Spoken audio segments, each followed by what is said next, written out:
আজকে এই খাঙ্কার আজকের ইসেলে সব ৪৫তম বর্ষে চলতেছে, মানে ৪৫তম বছর এবারের যে খাঙ্কার যে অনুষ্ঠান ৪৫তম বর্ষ করে চলছে। এখানে বিভিন্ন ধরনের মানুষ, ধর্মপ্রাণ মুসলমান এবং হিন্দু, বিভিন্ন জাতের লোক। তমিজউদ্দিন মিয়া যে মাদার শরীফ বাবা ছিলেন, উনি আজ থেকে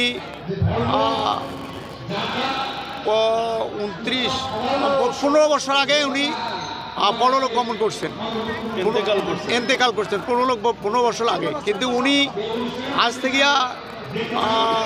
৪৫ বছর আগে উনি প্রথম শুরু করে। ওনার বাড়ি এই এলাকায় ছিল গীতালদা মরিচা। যখন এই এলাকা শুরু হয়, উনি যখন এখানে আসে, আজ থেকে 1977 সাল পর্যন্ত, 1900 মসজিদটা বাবা 77 সালে তৈরি করছে। তখন কিন্তু এই এলাকায় এত জঙ্গল ছিল, সটিবাড়ি ছিল, লোক ভয়ে কেউ এই এলাকায় থাকে নাই। বাবা তখন এই এলাকায় একটু কুড়ে ঘর, সামান্য একটু কুড়ে ঘর করে খাঙ্কায় এখানে উনি থাকতেন, ওখানে কাল যাপন করতেন। বিভিন্ন ধর্মের মানুষ ওনার কাছে আসতো, ওনার কাছে উপদেশ নিত এবং ওনার কাছে কিন্তু মান্যত করত, এবং সেটা আল্লাহ ওনার উসিলায় তা পূরণ করছিলেন।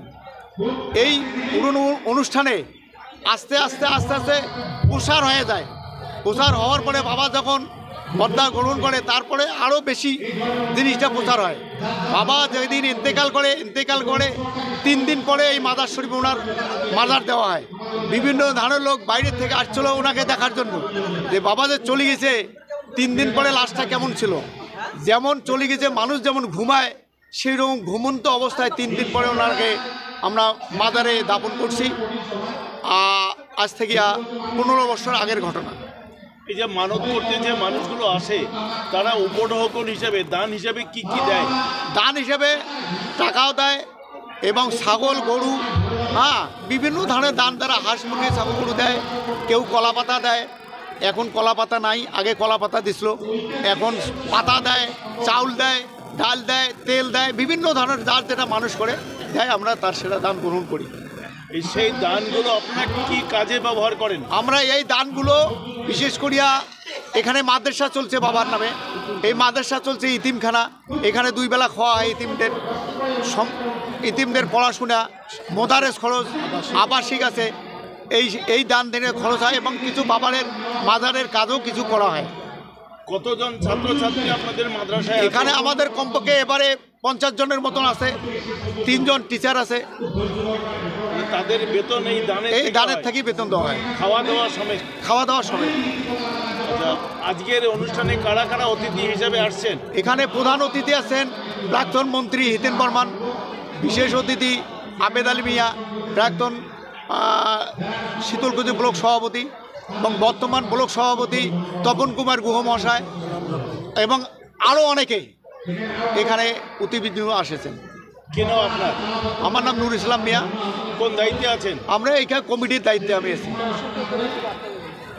আচ্ছা, এই যে ধর্মপ্রাণ মানুষেরা এখানে আসছেন, তাদের জন্য কি বার্তা দেবেন? তাদেরকে আগামী দিনে যাতে সঠিকভাবে চলতে গিয়ে যা করা দরকার, আমরা এই বার্তায় দেব। আগামী হিন্দু মুসলমান ভাই আমরা একসঙ্গে চলবো, একসঙ্গে থাকবো, এই বার্তায় আমরা দেব। আগামীতে যেন আবার তারা হিন্দু মুসলমান মানে এই জলসায় আসে, এই বার্তায় আমরা দেব। এবং জলসার পরে যে এখানে তবারকটা হয়, এটা কিন্তু নিরামিষ, এখানে আমিষ হয় না। এই নিরামিষ তবারক তারা হিন্দু ভাইরাও খায় এবং সকলে খায়, সর্বজাতি ধর্মের আমরা এই তবারক করি এবং তারা গ্রহণ করেন।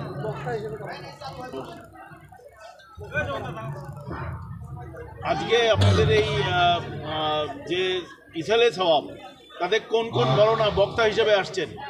বক্তা হিসেবে মুর্শিদাবাদ থেকে আসছেন একজন, ওনার নামটা কি ধরনের নাম?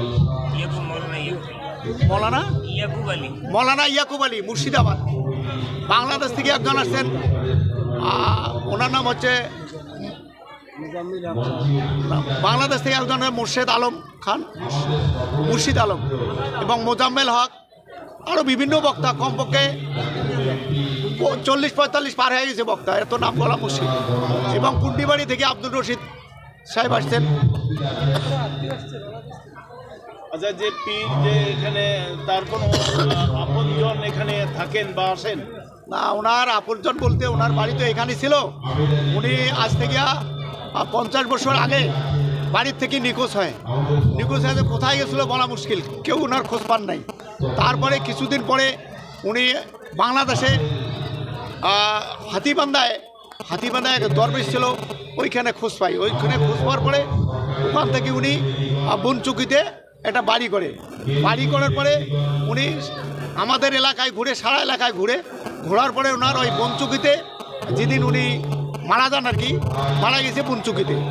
মারা যাওয়ার পরে ওখান থেকে আমরা, যেহেতু উনি ভারতের নাগরিক হিসাবে ছিলেন, আমরা বিএসএফ এবং আন্তর্জাতিক হিসাবে ওনাকে সসম্মানে ওখান থেকে আমরা নিয়ে আসি। 3 দিন পরে এখানে বাজার দিই। সেটা বাংলাদেশের বিডিআরও আমাদের সহযোগিতা করছিল, এদিকের প্রশাসনও আমাদেরকে সহযোগিতা করছিল।